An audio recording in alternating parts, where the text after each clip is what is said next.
করস না বাইতে শান্তি পাই না দেখে এখানে টয়ে বইছি এখানে তো যন্ত্রণায় আমি বাঁচতাছি না একটু পরে পরে মা এইতাছস মে এইতাছস আয়া খালি করতেছস আমি শুয়ে থাকি বইয়া থাকি আমার ভালো লাগতেছে না গরমে কিরকম গরমটা পড়ছে হ্যাঁ পা শুনে আইছিল নি আমি তোরে পাঠাইছিলাম কইছি তোর ফুপিরে ডাক দে নিয়ে আপনি আহেন না কতক্ষণ হয়ে গেছে তাই ভাবলাম কি জানি কোনো শরীর টরীর খারাপ হইলো নাকি তাই ওরে ডাকতে পাঠাইছিলাম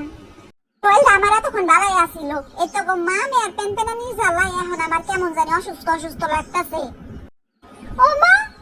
ফাইগুলো আপনি কি কোন আপনাকে খোঁজ খবর রাখি বইলা আপনার ভাই আমার লগে ছিলেন আপনি আমার লগে ছিলেন আমি কই যাবো কোন দিই হ্যাঁ রে শামসুনিতে কান্দস কেরে আমি কান্দনের মতন কি কইলাম না কিছু হয় না আহেন খায়ালন ভাত পারছি আর হাত বাড়ছস আগে কবি না এত কথা শুধু শুধু কোন লাগলো আমার এমনি শরীরটা ভালো না ও মা আপা আপনার কি হইছে আর কইস না শামসুন্নি আমার খালি সারাদিনই ঘুমাইতে মন চায় আর খাইতে মন চায় আবার ঘুম থেকে উঠতে মন চায় উঠে আবার খাইতে মন চায় আবার ঘুমাইতে মন চায় মানে এইভাবে আমার দিন পার করতে মন চায়